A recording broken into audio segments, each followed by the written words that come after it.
Komið sæl, synir Egilsins á þessum ágæta sunnudegi að venju veru þátturinn hjá okkur tvískiptur. Í seinni hlutunum ætlum við að ræða þetta vandarástand sem í heilbrigðismálunum og til þess koma til okkar Helga Rósa Másdóttir sem formaður félag íslenskra hjúkrunarfræðinga, Steinunn Þórðardóttir, formaður Læknafélags Íslands og Sandra B. Franks, formaður Sjúkraliðafélags Íslands. Þetta sem sagt þau stéttarfélög, starfsstéttir sem að finna kannski mest fyrir þessu. En til að ræða svona að vettvang dagsins eru komin Pavel Bartošek, þingmaður og formaður utanríkismálanefndar. Sólveig Anna Jónsdóttir, formaður Eflingar og einn af varaforsetum ASÍ og Grímur Atlason, framkvæmdastjóri Geðhjálpar. Verið alltaf velkomin. Takk. Ég var að byrja kannski á ógnargróða bankana. Þetta Það er gott í samhengi við vondastöðu á bráðavaktinni. Það er gott í samhengi við vondastöðu á bráðavaktinni. Það eru 100 milljarðar sem samfélagi leggur til bankana. Á sama tíma og fjárskortur á bráðavaktinni. Ég er þetta ekki oftekið af peningum. Sjálfsögðu. Sjálfsögðu, þetta stjórnvöld að leggja á mjög ríflegan bankaskatt og gefa svo þjóðinni loforð það að afraksturinn yrði notaður meðal annars í heilbrigðiskerfið og svo áfram bara í uppbyggingu innviða velferðarkerfisins sem náttúrulega mjög mikið komið að fótum fram, ekki bara á spítalanum heldur annars þar. Það er þetta bara ótrúlegt að horfa upp á svona ástand í auðu og samfélagi. Og þetta eitthvað geturleysi hjá stjórnvöldum, maður getur ekki tekist á við þetta með skilmerkilegum og árangursmiðum hætti. Hvað munið Smári, með hvað rökum að bankaskatturinn aflagður? Það var ekki rök, hann var settur á tímabundið og það rann út. Það er ekki réttið með Pavel. Jú, það er ákvarðan kannski aðeins áður en ég er þannig inn en ég held að það hafi einhvern veginn verið þannig og svo hafði menn ekki sé ástæðu þess að skattleggja þessa atvinnugreinar með fram aðrar, en það er bara þannig. Já, það er bara einmitt, þetta er allt svo einfalt, Hann var tekinn af eftir massívan lobbyisma árum saman frá bankaauðvaldinu og samtökum fjármálafyrirtækja, alveg non-stop. Það sem heldur fram að hann leiddi til hærri vaxta. Já, þannig virkar þetta, það er bara lobbya og svo koma þá stjórnvöld og láta loksins undan og svo koma þá önnur stjórnvöld og segja, já, þetta er bara ljótt að skattleggja eina atvinnugrein svo kallega umfram aðra og þannig eigum við bara einhvern veginn að sætta okkur við þetta dómsdagsrugl.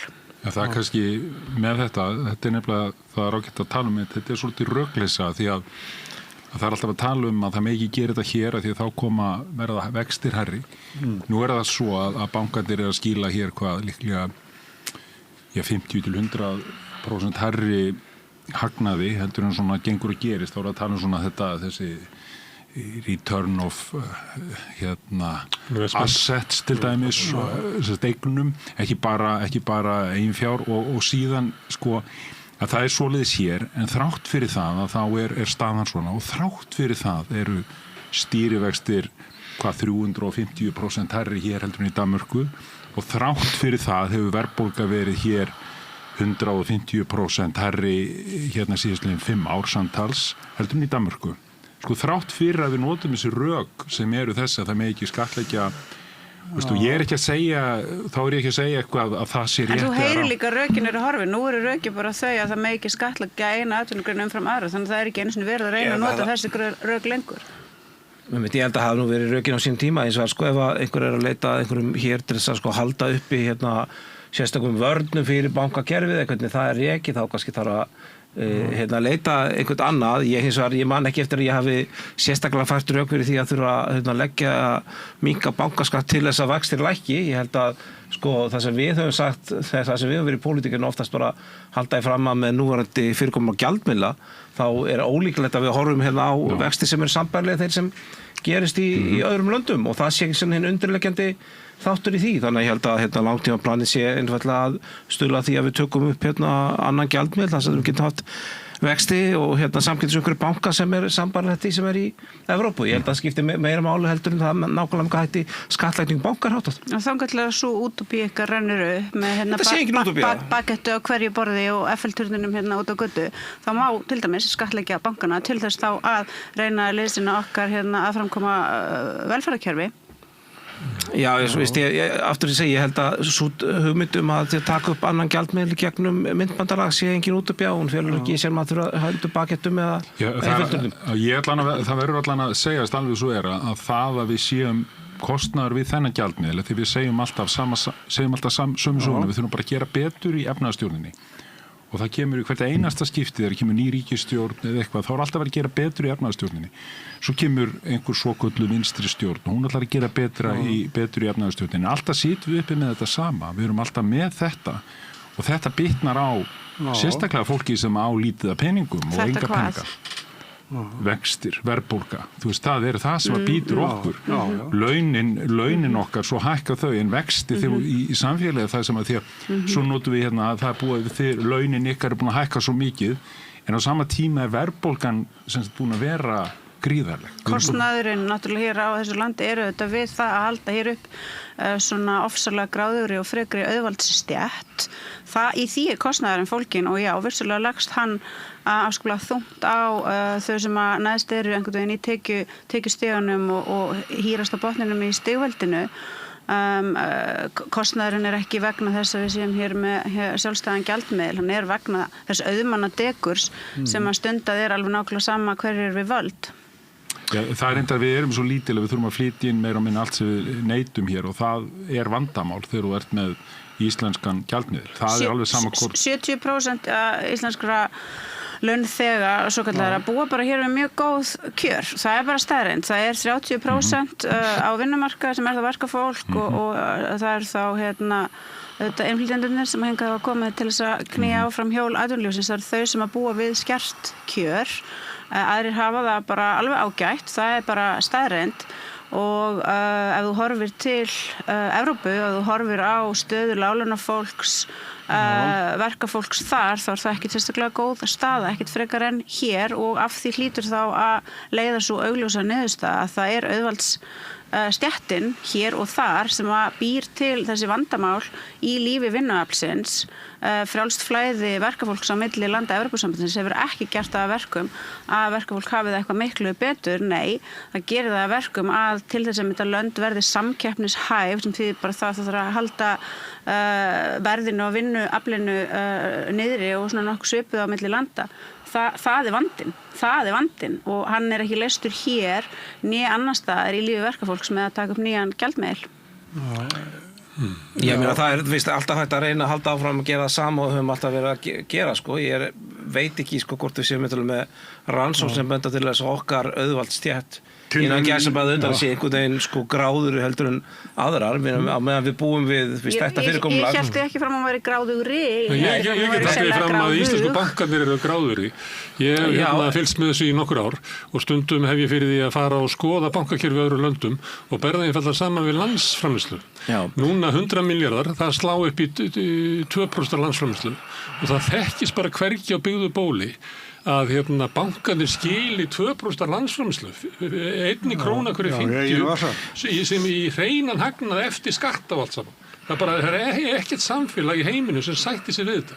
Ég tók dæmi að þetta gerðist fyrir, alltaf sé gjörði núna svona 9 eða 10 ár síðan, að þá gerðist það í Noregi, að þá sló þessi tala upp í 1,2%.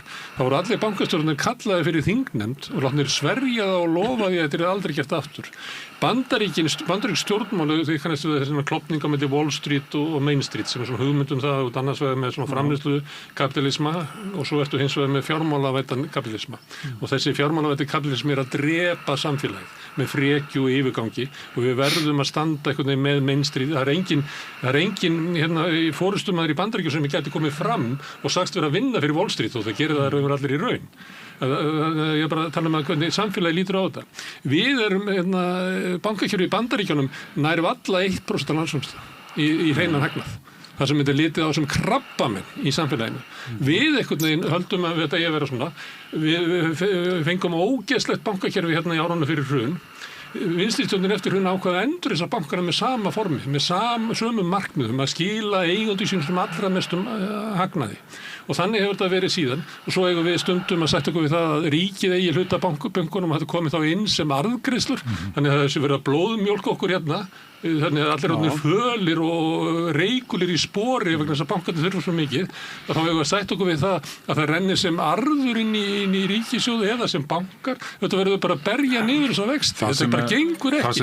Það sem er kannski þú veist, að maður skoða bara ferinn í þessa MBA hugmyndafræði og notar hana þá, að því hún er þú sem er ráðandi, að þá er alveg ljóst að þessi arður á þessum eignum sem eru lánin okkar, hann er allt og hár hér þegar þeir eru að skila hérna 3 sinnum meira að því að þú ert að lána fólki sem er að drepast undan þessu öllu saman, þú ert að kaupa íbúð og þetta eru svona þessar eignir. Svo reisa þessi bara hallir, þetta er bara klikk. Það er auðvitað það sem ef það er 3 sinnum hærra heldur en gerist hjá hinum gráðu kapitalistunum, sko, að þá auðvitað er eitthvað, það er allan að pínu sjúkt ástand. Og við þurfum að skoða það, við getum ekki látið það vera eðlilegt ástand og ég skil ekki að nokkur vilji samþykja það því að við vitum alveg hvað það er við erum að tala hér þetta húsnæðiskerfi og við vitum hvernig það er að bitna á fólki, ungu fólki, fyrstu kaupendum, fátæku fólki sem að getur ekki verið á leigumarkaður og annað. Fólki í almennilegu húsnæði. Og þá er þetta eitthvað sem að þetta eins og ykkur eru greifar. Já, en þetta er alveg bara tölurnar, það bara verið alveg bara svona eru tölurnar og það er 3 sinnum meira, getum við gerið saman og það er eitthvað skrítið. Það er eitthvað skrítið kerfi og það getur ekki verið lengi svona. Það bara getur ekki verið. Þetta er ekki bara bankarnir, þetta er líka bara dagvaran. Já. Hvað hún hækkar mikið og hérna getur ekki annað verið en að... Bankarnir eru þótt að dagvaran sem sé alveg það fyrir sömur röka þessu svona einokn og fákeppni hérna á Íslandi í olíunni, í dagvörunni og öllu þessu, þá eru bankarnir náttúrulega svo stjórnlaust sturlaðir. Það er engin þjóð í heiminum sem myndi sætta sig við þetta. En við sættum okkur við þetta ár eftir ár. En af hverju sættum við okkur við þetta? Þetta er aldrei til umræðinu á þingi. En spyrjum okkur það. Þú veist, það er ekki eins og Íslendingar sé eitthvað einstaklega undirgefnir eða eitthvað einstaklega heimskir eða eitthvað einstaklega lélegir. Þjóðin svokallalega náttúrulega sætt sig við þetta vegna þess að þrátt fyrir að vaxtastigið sé svona hátt og verðbólgan svona há, þá er hér langstærstur meirihluti almenning sem hefur það þrátt fyrir þetta afskaplega gott og fólk sem hefur það afskaplega gott í efnahagslegum skilningi er náttúrulega ekki að fara neyra á Austurvöll til þess að arga þar og garga og kveikja bálkesti. Þess vegna sættir svokölluð þjóð sig við þetta. Við kjósum okkur menn eins og fara nýra á Austurvöll. Það er aftur sko. Nei, þetta er ekki Austurvöllur, jú. Og verja okkur fyrir böngunum. Ég held að enginn hafi nú kosið Viðreisn til þess að fá vörn fyrir böngunum. Nei, sko, þingmenn eru kosnir til þess að verja okkur fyrir böngunum. Já, það er í mínu samtölum við kjósendur þá kom þetta endur ekki oftast upp, sko. Fólk spurði mig, en ég meina vissulega voru vextir og verðbólga það sem fólk ræddi mjög mikið og það er bara réttilega bent á það er bara skattur að hvernig skalla sem bitnar þetta hvað mest af þeim sem hafa minnst á milli handana, en ég meina sko lausnin getur verið hver, ég meina annars verður fólk ræða einhverja skatta eða vonum það að okkar auðvaldstétt verði einhvern veginn brúðari í framtíðinni og svo eru þeir sem fara hægri mennir sem móti Evrópusambandið sem við þurfum bara að passa upp á ríkisreksturinn, þurfum bara núna tökum okkur á, núna munum við reka ríkið réttum við núlið einhver ári og þá lagast allt. Einhvern veginn hefur satt haft 80 ára af sjálfstöðum gjaldmenn sem var undantekningarlaust leitt okkur í það ástand að vera með miklu Okkur tókst á síðustu öld að byggja hér upp sterkt velferðarkerfi, koma börnum til mennta, byggja upp húsnæðiskerfi fyrir verkafólk, vera með sterk verkalýðsfélög, vera með sterka kvenréttindabaráttu og svo framvegis þannig ef einhver ætlar að láta eins og hér þurfum við að horfa tilbaka eins og þetta virðist vera vinsælt að gera vegna þess að miðflokkurinn fór eitthvað að tala einhverja bjarta framtíð í gamla daga og allir að fólk að láta eins og hér hafa allt verið bara ömurlegt og hryllilegt, það er bara aldeilis ekki svoleiðis. Hér var fólk sem að barði sem fyrir því í þessu fámenna landi að sem flestir gætu lifað sæmilega sómasamlegri tilveru, það er bara staðreynd þannig að það heldur ekki hægt að horfa tilbaka í fortíðina og reyna einhvern veginn að kenna gjaldmiðlinum það er ekki rétt. Nei, það er rétt, við erum norrænt velferðarríki og mjög margt af því sem hér er nefnt hefur hinnum norrænum ríkjum líka tekist að gera mjög vel, án þess þó að sitja uppi og sundbetur, án þess þó að sitja uppi með vexti á fasteignaláni sem eru svo yfirdráttarvextir annars staðar sko. Já, þá ekki einmitt einn vandinn að hér var gefið einhvern veginn upp á bátinn verkefnið að tryggja vinnuaflinu sómasamlegt húsnæði, það ekki einn af stóru vandamálunum og húsnæðismarkaðurinn gefin efnahagslegri yfirstétt sem einhvers konar leikfang í stað þess að hann yrði það sem hann á auðvitað vera, sem auðvitað bara lífsnauðsyn allra sem hérna búa og þarf þarlegandi að gangast undir einhvers konar reglur og skynsamlega skipulagningu, mögulega einhvers konar 5 ára áætlun. Það auðvitað vandinn sem við erum að glíma við og ef að húsnæðismarkaðurinn var ekki svona stjarnfræðilega galinn, þá auðvitað væru efnahagsleg vandamál þau sem að fólk stendur frammi fyrir ekki svona mikil. Þetta alveg samt sögulega, þá tókum við ákvarðanir að fara ekki leið til dæmis Norðurlandana. Við vorum ekki jafn mikil, það má segja kannski, það var ekki jafn mikil jafnaðarmennska hér. Ég bjó í Danmörku í nokkur ár og ég hef sagt þess að sögu áður, ég leigði fasteign að íbúð húsnæði hjá lífeyrissjóðnum mínum. Lífeyrissjóði sem tengdist, það voru þroskaþjálfar og sjúkraliðar og aðrir. Og þar var ég í rauninni í niðurgreiddu húsnæði hjá lífeyrissjóðnum mínum. Og svo ég komin í annan lífeyrissjóð núna hér á Íslandi en ég svona fylgist aðeins með. Ég var að skoða og bera saman þessa 2 lífeyrissjóði. Annar lífeyrissjóðurinn sem á fjárfesta í samfélagslegum verkefnum og hinn einhvern veginn sem undir þessu íslenska eitthvað með einhverjum þessu klassísku sem við vitum, hámarksávöxtun og allt það. Sko ávöxtun lífeyrissjóðsins míns í Danmörku á 10 ára tímabili var eitthvað 6,7% en hinn lífeyrissjóðurinn, þessi íslenski sem átti ekki að fjárfesta í samfélagslegum verkefnum, það var bara undir 6%. Og það segir mér líka, það stóð í ársskýrslunni hjá lífeyrissjóðunum í Danmörku, við tókum eftir því að það að fjárfesta í samfélagslegum verkefnum var ekki bara svona næs og pér, heldur skilaði það beinlínis betri ávöxtun.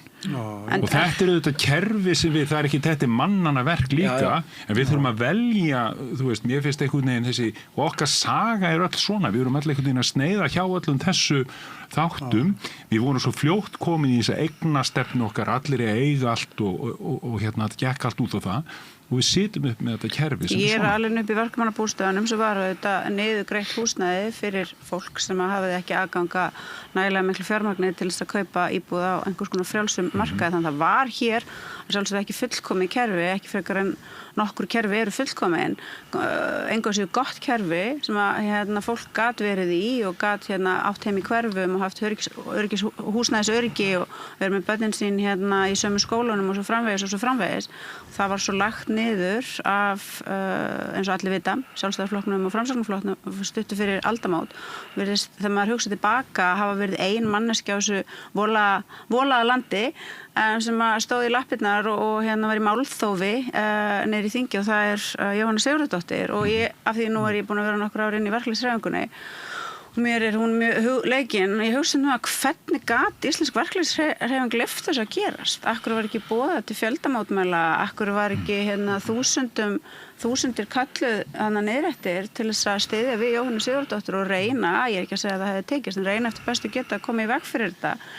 En ég ætla samt ekki fallast á það að Ísland hafi einhvern veginn gert allt vitlaust og að hin Norðurlöndin hafi gert allt rétt vegna þess að það var bara og hefur verið bara margt ágætt við þetta land, margt slæmt en þannig þetta það í öllum mannlegum samfélögum og vandamálin sem við erum núna að reyna að takast á við eða mörg okkar vilja í það minnst að það tekst á við, það væri alveg hægt að takast á við þau með meiri sér frekar einföldum hætti. Það væri til dæmis hægt að leyfa lífeyrissjóðunum að fjárfesta hér í húsnæði og byggja hratt og örugglega upp húsnæði fyrir fólk. Af hverju óskopunum það ekki gert? Það hefur endalaust núna síðustu ári verið einhver umræða þetta en hún kemst aldrei neitt áfram og af hverju ekki hægt að sjá til þess að bráðamóttaka Landspítalans fungeri eins og hún ætti að fungera í sementuðu samfélagi.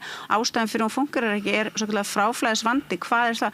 Það á göngunum liggur fárveikt oft á tíðum mjög aldrað fólk, sólarhringum saman. Ég var á fundi fundinum sem að haldin var hérna núna í síðustu viku og sem að hér verður ræddur á eftir hjá næstu gestum og það var ótrúlegt að hlusta á þessar sögur af fólki hérna nýræðu fólki sem að liggur hérna á göngunum undir flúorljósunum, beður að ljósin séu slökkt sem auðvitað ekki hægt að gera, fólk sett inn í kapelluna til þess að vera þar með Jesú og Biblíinu og kertunum þar sem að dánafólki og syrgjendurnir eiga að vera, fólk geymt inn á klósettum, háaldraðar konur með þvagfærasýkingu sem ekki hægt að gera fyrir. Hvað svona bull er þetta? Þetta er viðbjóðslegt hneyksli í siðmenntuðu, vellauðugu samfélagi þar sem að nokkur hundruð manns búa og svo lætur einhvern veginn Alþingi og ríkisstjórnin eins og það sé bara ekki hægt að leysa þetta vandamál nema jú með hverju að fara í samstarfi hérna einkarekin aðila sem af einhverjum stórfurðulegum ástæðum með öll þessi lausu rými sem af bráðamóttaka velferðarkerfisins ekki með. Þetta er bara eins og einhver saga, þetta er eins og kafli í sjokkdoktrinu eftir Naomi Klein. Hvað er eiginlega að ykkur þarna niður frá, ykkur gerir ekki eitthvað í þessu? Við erum öll brjáluð yfir þessu. Það eru allir á þessu landi brjálaðir yfir þessu. Akkur er ekki eitthvað gert? Áður en hérna að því við nefndum hérna og það er við samanburði Norrlundi, það er ágætt að hafa í huga að sko, veist, öll þessi stefna að lega fólki að eignast eigið húsnæði hefur þó valdið því að eigna ójöfnur á Íslandi til dæmis lægri heldur en í Danmörku. Það er bara þannig. Það er líka lífeyrissjóðir. Við höfum einbeitt okkur mjög mikið að tekju ójöfni á Íslandi og meðan eigna ójöfnur hefur þó verið lægri vegna þess að það eru fleiri sem eiga eigið húsnæði. Ég vil alveg að fólk eigi eigið húsnæði og ég veit alveg að fyrir vinnandi mannesku sem kemst inn í sitt eigið húsnæði þá auðvitað andar svo manneskja léttar og getur þá einmitt farið að hugsa ok, hér er ég farin að reyna að tryggja fjárhagslega framkomu barnanna minna og fjölskyldunar en þið getið ekki á sama tíma stutt frjálsflæði vinnuafls sem að sjálfsögðu gera það að verkum að inn í hverju þjóðríki eru þúsundir, tugir þúsunda sem eiga engan möguleika á því að komast í eigið húsnæði. Þið getið ekki að eina stundina sagt já við ætlum að hafa einmitt þennan eigna markað því það er einhvern veginn hérna íslenski draumurinn og svo á sama tíma sagt jú við viljum að hinga komi þúsundir og tugir þúsunda aðflutts fólk til þess að vinna verkamannastörf sem munu aldrei geta komið í sitt eigið húsnæði. Hvað er þið þá að segja við þetta fólk? Ég þekki fólk sem hefur unnið og reynt að safna sér fyrir blokkaríbúð og það einfaldlega kemst ekki þangað inn. Það kemst heldur ekki inn í bjarg vegna þess að það er bara allt og lítið að íbúðum og þetta fólk einmitt sögum þess að það hefur bara þrælað sér út árum saman á einhverja milljónir í banka sem það ætlaði að kaupa sér íbúð fyrir en getur ekki gert. Hvað ætlaði að segja við þetta fólk? Já, það er íslenski draumurinn að komast í eigið húsnæði, bara haltu áfram að þræla þér út. Það er ekki hægt að vera einhvern veginn bæði með gamla drauminn, gera leið grína Miðflokknum og láta svo eins og vandinn sem til er til staðar hjá risastórum hópi fólk sé ekki raunverulegur. Hver er lausn Miðflokksins? Ég mista henni.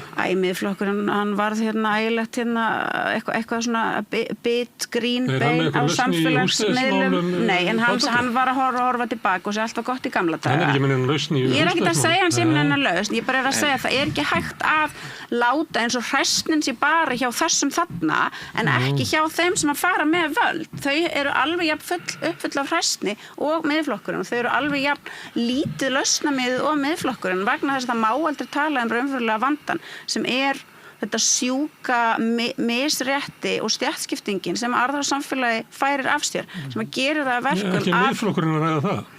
Með liðsundökurna sem eins og bara heyrir ekki hvað ég er að segja og ég er mikið að velta fyrir mig hver ástæðan sé. Er ég að segja það? Nei, ég er ekki að segja það.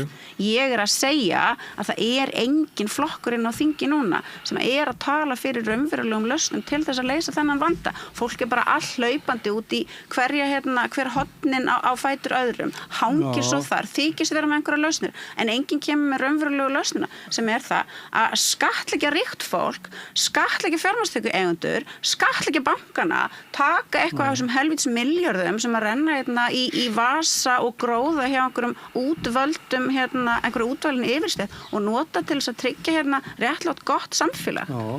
En það var alveg ljóst að það gerist bara rétt mér bara stingaði það sem gerist við kosningar þetta síðustu var að það vantaði þessa rödd. Það er bara ljóst að þingið alveg laust við, ég tek undir með það. Já, þó ég sé kannski ekki, kem ekki alveg svona, tek ekki svona djúpt í árinni, að þá er ég samt sammála. Kannski eftir þú ert ekki formaður í félagi verkafólks á Íslandi sem eru 60% innflytjendur sem eru að vinna í 2-3 vinnum bara til þess að geta borga húsaleiguna og gefa börnunum svona borga. Ég veit alveg þekki stöðuna, ég er líka, þú veist, við erum ekki búin að nefna öryrkja, ég meina fólk sem til með geðföllun og annað, sem sagt geðfallaðir hér í þessu samfélagi sem eru á örorku og eru kannski á örorku í 60 ár, þau munu aldrei eignast neitt, munu aldrei fá neitt hér og munu aldrei komast inn á neitt húsnæðismarkaði neitt, þau þurfa bara að bíða eftir einhverju húsnæði frá félagsbústöðum með öðru og svo það ekki tekið tillit til þeirra þarfa og annað. Vandinn hins vegar, ég held að það er óhollt að vera með svona monotóniska raddir eins og eru núna kannski á Alþingi, þar sem að vantar, þú veist, maður getur jaðarskoðanir einhverjar sem að fólk segir þessu jaðarskoðanir, en eru samt kannski að toga fólk í rétta átt, af því núna það sem gerist þeirra, alveg svo þegar Samfylkingin fór að tala erlend fólk hér og hvernig þetta, þú veist, þegar kom þessi svona harða stefna, danska harða stefna aftur hér, að þá færðist jaðarinn og það vont þegar jaðarinn færist inn á miðjuna. Mér langar bara að stinga þessu á.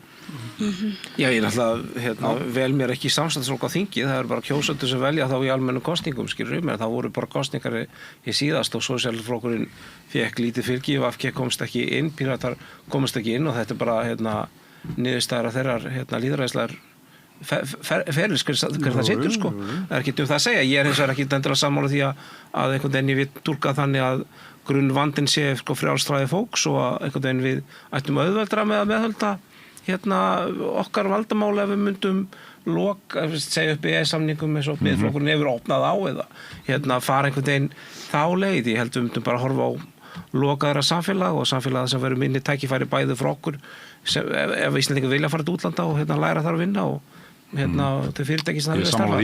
Þannig ég held að það sé ekki lausnin. Þannig að þau voru aðeins að horfa aftur í söguna, það var náttúrulega verkamannabústaðinu gott dæmi kerfi sem við áttum og eyðalögðum. Ætti núna, ég man ekki það svona 10.000 sem að voru þá. Nei, núna. Þetta regnaði upp í 28.000 sem að hefði átt að verið, því að sko krafturinn í framkvæmdunum síðustu árin var það mikill. En það ég segi það svona, mann geta deilt þetta endalaust hvað það væri. En það var allavega svo mikið að það væri allt önnur staða í húsnæðiseklunni sem núna heldur var. En þetta ávið margt fleira. Við áttum til dæmis tryggingafélögin, ef maður fer bara inn á tímarit.is og að lesa. Ég pröfaði það einhvern tímann, hvað voru mörg tryggingafélög þegar ég fæddist. Það voru 8 tryggingafélög og það voru gagnvirk tryggingafélög, þannig að raunverulega trygginga, þeir sem keyptu tryggingu 8 félögin, það voru samvinnufélög sem voru í tryggingarekstri. Það voru ekki bara einhver einkafyrirtæki sem hefðu þannig eina tilgang að skila eigendum sínum sem mestum arðri. Sjávarútvegur á Íslandi var fyrst og fremst byggður upp af samvinnuútgerðum og bæjarútgerðum. Einkafjármagn var mjög lítið í uppbyggingu sjávarútvegs. Við þekkjum sko kallana sem voru þar, Einar ríki og Alli ríki og Einar Guðfinnsson og þetta er bara eiginlega miklu færri. Að langstærstu hluta var Ísland rifið upp úr fátækt með samvinnu fyrirtækjum og opinberu fyrirtækjum. En þetta er eins og þetta bara, við höfum bara ákveðið að gleyma þessu öllu. Það var eiginlega eini kosturum var eiginlega að breyta öllu meiri segja bráðavaktinni í gróða fyrirtæki.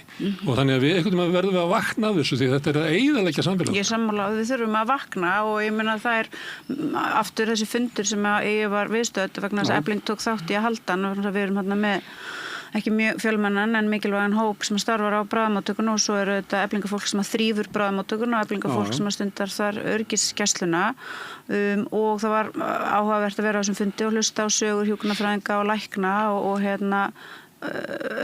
ömurlegt að heyra þetta en á sama tíma þá var ég líka að hugsa það er svo margt sem þau voru að segja sem ég sjálf hef upplifað þó það sé auðvitað ekki spurning þar kannski líf og dauða og svo heyrt í samskiptum mínum við eflingafólki sem er í umönnunarstörfum þessi svona tilfinning fyrir að geta aldrei gert nóg ég man mjög vel eftir því að koma heim úr leikskólanum þegar ég var að vinna þar og það hefði verið mikið að gera og leggjast á koddann og vera með samviskubit af því að þú veist ég hefði ekki náð að gera þetta ég hefði kannski verið aðeins og höst hér ég hefði einhvern veginn ekki verið nægilega ástrík móðir fyrir allan þennan stóra barnahóp og þetta heyri ég á hverjum einasta degi í samskiptum mínu við fólki mest konur sem starfa á hjúkrunarheimilunum og fólki mest konur sem starfa á leikskólanum og þetta og það var þarna manneskja sem að listi þessu svo vel þetta grefur svo undan andlegri heilsu fólks að vinna inn í svona aðstæðum eins og konurnar sem ég tala við sem vinna á elliheimilunum þar sem að þær eru einar á næturvakt og gamalt fólk er að deyja og þær hringja og þeim er bannað að kalla út einhvern til þess að liðsinna sér þetta er ekki eðlilegt mannskepnan ekki gerð til þess að vinna inn í svona umhverfi, mannskepnan ekki gerð til þess að loka einhvern veginn á þessar tilfinningar og bara komast í gegnum daginn. Það þá alltaf eitthvað sem þú þarft að takast á við og þá gerur það einmitt. Þú ert komin heim, þú gerur það þegar þú ert einn í sturtu eða upp í rúmi og þetta grefur undan andlegri heilsu þessa fólks og þetta grefur líka undan líkamlegri heilsu þessa fólks og svo fólk eitthvað hissa þegar það sér að konur meðan aldur að fara hratt inn á örorku. Nei, við skulum bara ekkert vera hissa vegna þess að á endanum þá bara meikar það ekkert lengur að standa í þessu rugli. Hérna hafi verið að tala að starfsfólk á bráðamóttökunni hafi veikst að berklum til dæmis. En þekkir þú ykkur dæmi þessa? Nei, ég þekki það ekki en ég heyrði þarna þessar sögur og það var fólk að ykkar fólki? Nei, ég hef ekki heyrt af því en það var þarna fólk í salnum sem var að lýsa þessu og ég þetta auðvitað ótrúlegar aðstæður og svo mætir þeim einhver hérna svona kuldi og skeytingarlýsi hjá yfirvöldum spítalans sem segja bara eitthvað víst þú hefur smittast hér. Kannski það ekki 100% víst en ef ekki að segja það sé einstaklega líklegt. Algjört rugl til háborinnar skammar og það líka til háborinnar skammar hvernig komið við starfsfólk leikskólan og börnin sem eru þar og það líka til háborinnar skammar hvernig komið fram við gamla fólkið á elliheimilunum og starfsfólkið þar. Þetta allt til háborinnar skammar fyrir siða samfélag og einhverjum tímapunkti þá hljóta stjórnvöld þau hljóta einhvern tímann að leggjast á koddann með þetta samviskubit sem að fólki sem að vinnur í þessum umönnunarstörfum og á spítulunum með. Einhvern tímann hljóta þau að geta haft nægilega mikla samhygð til þess að geta sett sig í spor þess að fólks og hugsa, verði ég ekki að gera eitthvað? Til hvers var ég kosin? Verði ég ekki að gera eitthvað? Og á sama tíma hérna verið að senda milljarða í vopnakaup til þess að halda áfram stríði sem allir þó vita að tapað. Af hverju verið að hegða sem svona frámunalega heimskulegum og bara svona nýhiliskum hætti? Þetta var næsta mál og dagskrá, Pavel. Já. Milljarðurinn sem að... Já, hérna, við erum það meira það. Við höfum líka sendt 800 milljónir til að kaupa rafstöðvar fyrir Úkraínumenn til þess að milljarðurinn sem gaggríndur við sem er allt annað hvort maður sendir kaupir rafstöðvar eða vopn til að kannski vil eitthvað gaggrína það við styðjum Úkraínu en það er miklu stærri hópur sem vil gaggrína það við sem að kaupa vopn að Bandaríkjamönnum til þess að flytja það er örugglega þannig það er kannanir sem að sýna það bara mikil meiri hluti jú, en hins vegar er þetta bara þannig að við erum mörg okkar allavega og ég veit ekki alla hafa tölulega samúð með Úkraínu í þessu sjálfstæðisstríði. Ef þú hefur svona mikla samúð með þeim, akkur eru þau þá ekki að leggja áherslu á það að þetta stríð geti fengið að enda með skynsamlegri niðurstöðu þannig að ungir Úkraínumenn og ungir Rússar hætti að deyja sem fallbyssu fóður á vígvellinum. Já, ég þekki þetta þessa umræðu, hún alltaf gengur út á það ef að öllum stuðningi, og það er líklegast rétt, ef öllum stuðningi við Úkraínumenn yrði hætt þá myndu Rússar hafa sigur á vígvellinum, leggja undir sig alla Úkraínu og þá kannski myndu átökum linna. Reyndar væru þá Sólvana, komin 1 milljón Úkraínumanna sem eru bestu hermenn Evrópu í dag og komin undir stjórn Pútins og þar með, já það er þannig. Wow, þetta er farfetched, ég hef aldrei heyrt þetta en ég trúi því alveg að þið séu tilbúin til þess að ganga svona langt til þess að hræða fólk til undirgefni við það einmitt að sé verið að viðhalda þessu stríði þannig að núna er ástæðan fyrir því að það má ekki semja frið í þessu stríði og það má ekki ljúka stríðinu er að það myndi milljón bestu hermenn í Evrópu vera komnir undir völd Pútins og myndi það gera innrás í Evrópu. Það er það sem myndi gera Sólveig. Það er náttúrulega ekki hægt að tala þessi mál þegar fólk það er erfitt að tala þessi mál ef það er alltaf gripið. Já, þetta er það sem Vladimir Putin sjálfur hefur lýst yfir að sé þess markmið að ná undir sig allri Úkraínu. Já, en af hverju þá ekki Bandaríkin og Evrópa að svelta Úkraínu til þess að láta hana leyfa að vinna í því að það sé hægt að semja frið. Það er allir að vinna í því að sé hægt. Það er allir að vinna í því að aldeilis ekki. Það er allir að vinna í því að sé hægt. En staðreyndin er svo að svo þá fær leiðir þessum friðinu að gesa. Svelta Úkraínu svo þeir gefist upp sem leið sólauginu. Nei, það er ekki leið minn, ekki leggja mér orð í munn. Nei, menn hver þá svo leið? Ég var að segja það. Að ekki hjálpa Úkraínu. Nei, ég var að segja að ég vil ekki að Ísland kaupi vopn sem eru notuð í að framlengja blóðugt stríð sem ekki er hægt að vinna og ég vil af því að ég ekki búin að ganga einhvern veginn til liðs við einhver níhilisma og einhverja bara þörf í það þurfi alltaf að vera einhver stríð sem aldrei taka enda. Ég trúi ekki á eilífu stríðin sem að Bandaríkin hafa verið að predika frá síðustu aldamótum, heldur að ég trúi á diplómatísk samskipti, ég trúi á það sé hægt að semja frið og ég trúi því að ef það vilji til þess á alþjóða vettvangi að ná góðri niðurstöðu þá að sjálfsögðu hægt að finna hana. Ástæðan fyrir því að það hefur ekki verið hægt vegna þess að það hefur markvisst verið komið í veg fyrir það að það sé hægt. Það er ekki rétt. Jú, víst það er ekki rétt. Jú, víst ástæðan fyrir, staðan er bara segi bara pass, þetta bara fínt sko. Staðan er bara það er ekki hægt að segja pass í þessu máli. Það er þetta að segja það sem ég sýnist í þessu máli svo að ég má segja pass við því. Það er ekki hægt að segja pass í þessu máli. Ég skal ekki segja pass, ég skal sitja hérna og... Ef við segjum pass, þá erum við náttúrulega... Ég er ekki að segja, veist að ég bara tala, ég er bara að sitja hér og þetta er ekki samtal, við erum ekki í samtali. Að það sé verið að senda peninga til þess að viðhalda stríði, að það sé verið að taka peninga innan úr Evrópu, innan úr velferðarkerfum Evrópu til þess að viðhalda stríði sem er ekki hægt að vinna, á meðan að það er verið að grafa undan möguleikum venjulegs fólks í þessum löndum til þess að eiga bara gott uppbygglegt líf. Af hverju eru það að senda peninga, af hverju þetta vort til Úkraínu?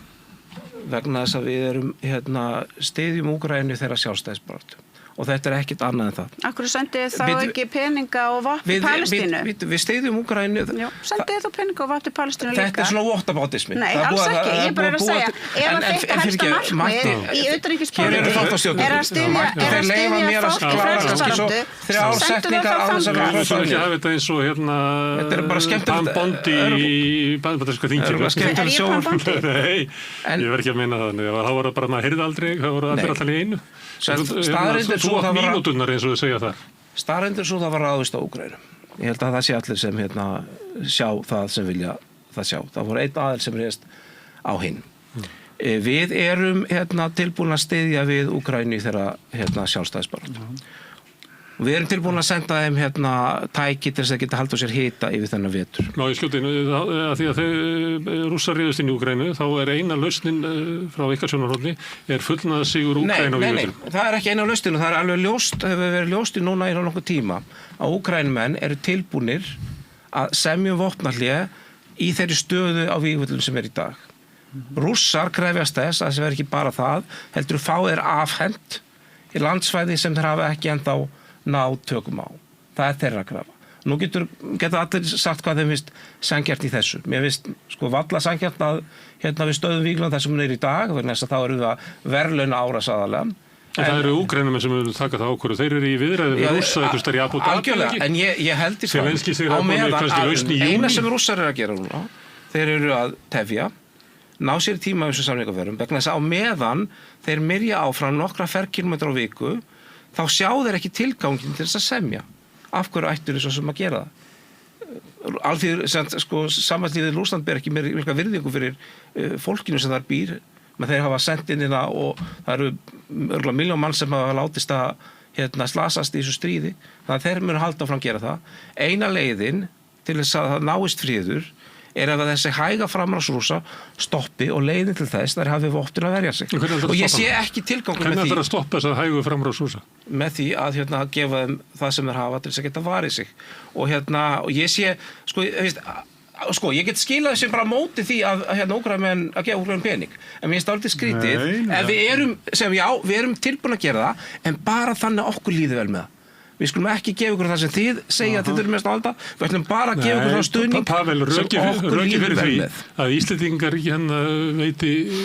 senda ekki vopn til Úkraínu er það að við erum herlaus þjóð og vopnlaus þjóð og við getum ekki sendt vopn til þess að drepa annað fólk vegna þess að við getum ekki varað okkur sjálf. Þetta er fyrst og fremst að fara í loftvarnir sem sjáum það að það sé ekki skotna niður og eyðilega fleiri. Þetta er klassíska íslenska afstaða sem að mikill meirihluti þjóðarinnar er fylgjandi. Við getum sendt hvað það eru rafstöðar, við getum sendt sjúkrahús, það er alls konar dót sem Úkraínumenn vantar annað en vopn og við hefum bara að sleppa því þess að sá sem getur ekki varið sig, hefur engan her, hann á ekki að vera að kaupa vopn til þess að drepa fólk. Mér langar að segja eitt með Úkraínumenn og hvað sem við ættum að gera helst og við ættum að hætta að koma fram við það fólk sem að hinga kemur, til dæmis Úkraínumenn sem að komi hér fyrir 4 árum rúmum og við erum að breyta hér kerfinu sýnt og heilagt. Núna getur þetta fólk ekki, það getur ekki sótt búsetu hér varanlega því að það alltaf verið að breyta lögum til þess að því að við erum alltaf að vona að við getum sendt þetta fólk heim. Því það ekki gott að hafa hér mörg þúsund manns sem koma hingað. Af því að þeir eru að flýja eitthvað stríð, koma hingað til Íslands og eru síðan í óvissu hér í mörg ár. Þau hafa samt mikla sérstöðu. Já, en það verið að það núna eru nefnilega það eru breytingar, maður hefur heyrt það í tengslum. Dómsmálaráð var bara að segja það í vikunni. Já, það eru breytingar á döfinni og þó þetta ekki gott, því að við vitum það þegar fólk það eitt að vera að koma hér á flótta frá Palestínu eða Úkraínu eða hvað kemur og vera hér langan tíma, þú veist búin að missa heimilið þitt, það kannski búið að drepa fjölskyldu þín og annað eins og í tilfelli margra palestínumanna, en þegar við erum síðan að breyta því þannig að þú veist að óvissan verður alltaf lengri og lengri, þá erum við komið fólk sem hér í meiri vanda á götunni, jaðarsettara verður, það ýmist það sem gerist þegar maður jaðarsettur. Að því við erum alltaf að tala þú veist, við tölum geðsjúkdóma, það sé bara eitthvað sem komið úr heilanum á okkur, þess vegna erum við geðveik. Það líka jaðarsetning og við ítum fólki til hliðar og þá bregst fólk við. Þetta finnst mér eitthvað sem við ættum að fara að sinna Pétur. Hefur eitthvað þessu fólki leita til ykkar til dæmis? Já, við erum hér styrktasjóður geðheilbrigðis sem búið að styrkja hér sem reyndar ekki í eigu geðhjálpar þannig, við peningarnir fóru úr en við erum komum að honum að því við erum þar formaður geðhjálpar fyrir styrktasjóður geðheilbrigðis og síðan ég starfsmaður styrktasjóðs geðheilbrigðis, hann hefur stutt núna í tvígang verkefni Olgu Kutos sem að sinna hér Úkrænufólk í sálgæslu fyrir Úkrænufólk og líka börn þeirra hér. Það sem hafa veikst bara. Ég bara fólki sem það veikist. Við erum öll sem göngum, allir sem gangi hérna svona áföll. Að þeir það skilur, þú þarft hjálp. Mér langar þetta að segja bara þegar mikilvægt að komið fram út og þegar kannski fólk að hlusta á okkur sem að veit ekki nægilega mikið þessu mál að Úkrænumenn þeir fengu strax náttúrulega atvinnuleyfi. Íslensk verkalýðshreyfing tók strax á móti opnum örmum, efling ásamt fjölmörgum öðrum, eða ég veit ekki fjölmörgum en allavega ýmsum öðrum stéttarfélögum fór í verkefni að hjálpa fólki með að fá að búa meðan að það var verið að finna hagkvæmara húsnæði í sumarbústöðum og svo framvegis þannig að Úkraínumenn sem hafa verið á flótta og komið til Íslands, þeir hafa notið miklu hvað getur við sagt, þeirra hafa beðið mýkri móttökur heldur en annarra flóttamanna sem að hingað hafa komið, það staðreynd. Og þeir hafa farið mjög vel með það líka. Það ég bara að segja það sem við gerast, nú erum við að breyta því á sama tíma og við erum að senda kaupa vopn. Atvinnuþátttaka líka, auðvitað mjög há vegna þess að þeir fengu leið þeir voru búin að stíga fæti á íslenska grönd máttu þeir fara að vinna. Það hefur ekki verið það sem hefur beðið margra annað flóttamanna. Þannig að það ekki hægt eina stundin að segja já, hér er hópur flóttamanna sem með mjög háa atvinnuþáttöku og hvað þau eru flott og dugleg, já þau máttu strax fara að vinna. Hér er svo hópur flóttamanna sem af einhverjum ástæðum kannski ekki með jafn háa atvinnuþáttöku og getur verið að ástæðan sé sú að það einmitt allt gert til þess að hrekja það fólk á landi brott, hleypa þeim ekki inn á vinnumarkaðinn, gera það að verkum að líf þeirra einmitt verður mjög jaðarsett og ömurlegt. Getur verið að sé einhver svona getur verið að afstaða stjórnvalda hafi þar eitthvað að segja með það hvernig fólk fótar sig? Maður myndi ætla það að stjórnvalda myndi læra þessu og láta alla flóttamenn sem hingað koma að fá atvinnuleyfi strax til þess að hækka atvinnuþátttökuna, ég myndi halda það. En mér finnst þetta merkilegt að Grímur kemur inn á eitt af því að við vorum talað um þessu með vopnakaup og mér finnst bara eðlilegt að það gangi bara í einhverju umræðu í samfélaginu. Þetta gert í okkar nafni, þetta svona einn af þeim hlutum sem að vera bara í breiðri almenn umræðu og mér leiðist að þeirra stjórnvöld láta bara eins og þau geta ekki ákvörðum það á einhverjum fundi En það er það þingsáleitað til að samla ykkur baki. Ég hef ekkert verið hættur okkur fjölmiðla að tala um þetta, ég get skrifa greinum og birtana þannig ég hafna því að sé einhvern veginn finnst ekkert engin umræðu með það. Nei, með Grímur koma með annað sem að maður heyrir allt í einu, það byrja að vera að tala um það að senda flóttafólk aftur heim. Og fyrst heyrði ég þetta að þá var dómsmálaráðherrann okkar einhvers staðar út í Evrópu að taka þátt í umræðu held ég á vegum Evrópusambandsins að senda Sýrlendinga aftur heim. og ég hugsa bara, akkur eru við að taka þátt í þessu, við erum svo örfáa Sýrlendinga í samanburðu hina, ég meina, mér finnst það eðlilegt að þetta sé kannski til umræðu inn í Þýskalandi eitthvað, ég þekki það ekki, en það alltaf að ef við varum með jafnmarga Sýrlendinga og þeir tóku við, eða þessu Svíjar, þá varum við með 7-8.000 Sýrlendinga, en þeir eru bara einhverjir, ná ekki 500 held ég. Þannig akkur eru við að taka þátt í þessar umræðu. En þá byrjar maður að heyra þetta, og ég tók eftir þess að framfaraflokkurinn í Noregi, hann systurflokkur Miðflokksins, hann komið með þessa kröfu að Úkraínumennum verði sendir heim. Og mér finnst þetta að vera svona atriði, að því að þú ert að tala hvað það vitað allir sem eru bara manneskjur, hvaða árið þetta hefur á okkur sem að fær hérna inn, en það alltaf verið að segja við, heyrðu, þetta er bara tímabundið, ekki gera neinn plön, það eiginlega versta sem þú getur lent í lífinu, að hafa eiginlega enga möguleika á því að gera neinn plön og vera alltaf á skilorði einhvern veginn. Farðu, það hringir í kringum landið, og heimsækir til sveitafélögin, það sem eru til dæmis 30% íbúa, jafnvel 40% af erlendum bergibrotina, þá talað mikið það að inngilding í samfélagið, þáttaka krakkana í íþrótta- og æskulýðsstarfi og fleira, miklu minni. Fara í menntaskóla og allt þetta.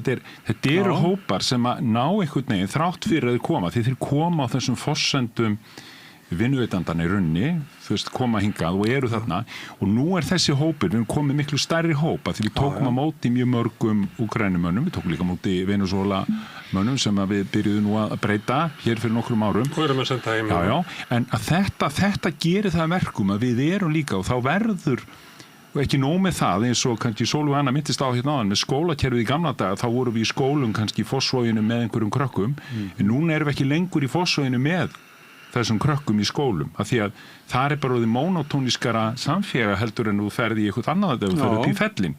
Og þetta allt saman hluti sem við að hugsa sem samfélag, því að við erum alltaf að benda, horfið á Svía, þeir gerðu þessi hræðilegu mistök, alltaf þessi hræðsluóráður sem kemur frá meðal annars Miðflokknum, en við erum með því að gera þetta svona eins og við erum að gera núna, að vera með svona tímabil og það bara lengjum tímabilið og hafðu nú á hreinu, þú ert ekkert að fara að búa hér, ekki hafa fyrir því að læra þetta tungumál því að þú ert nú alltaf að fara að vera hérna lengur en í ári viðbót.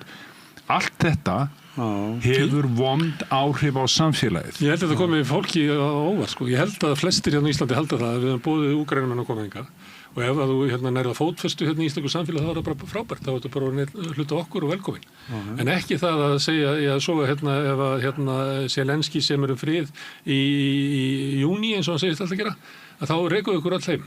Ég held að bara svona almenningur upplifið að dýllinn hafi ekki verið þessi. Mér finnst ólíkt að það hafi verið niðurstaðan. Þetta fólk hefur verið hér, þeir sem hafa verið svo upp að strís á nú, verið það lengi. Var að forma Sjálfstæðisflokksins svo ætlaði að reka Palestínu með alþjóðlega vernd Þegar við erum byrjuð á því, eftir að sagði þetta, þá erum við búin að vísa Palestínumanni heim. Bara Jens Garðar Helgason sagði þetta og við fordæmdum hann bara eða flest öll og hvað þetta algjörir öfgar hjá honum að fara bara að taka þátt í uppbyggingunni og vera bara til síðan eru búin að senda einn allavega.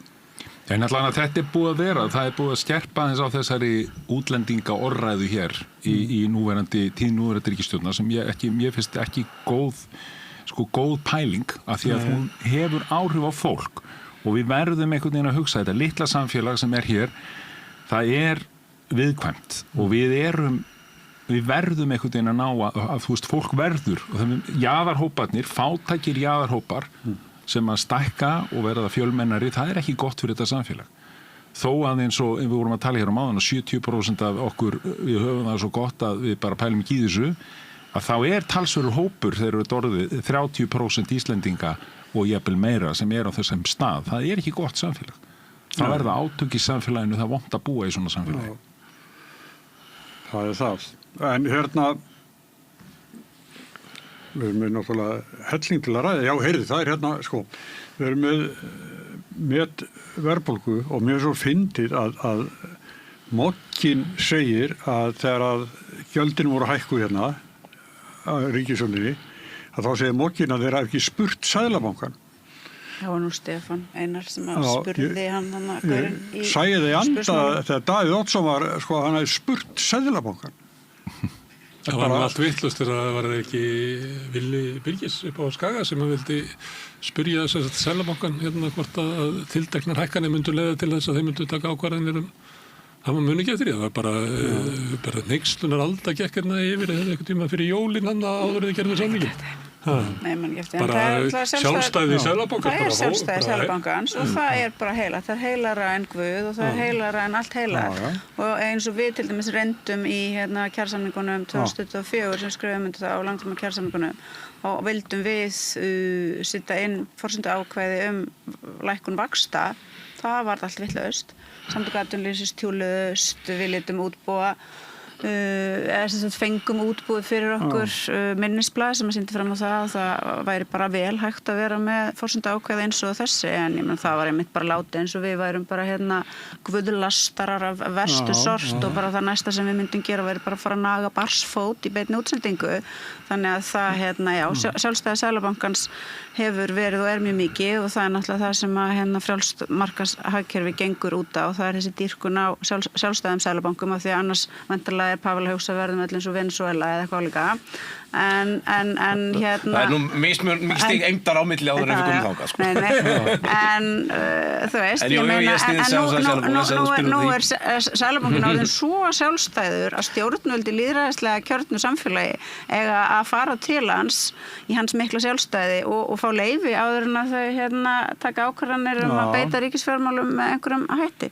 Ég held að sé nú ekki þannig, ekki bara frekar hugsa þannig að ef að stjórnvöld mista tökin á ríkisfjármálum þá kemur Seðlabankinn hækkar vexti sko en þetta sé svona ekki hugsað að það sé einhvern veginn búið að semja það vextir hækki ekki og stjórnvöld geti mista tökin á ríkisfjármálum án þess að þessi greipi til þeirra.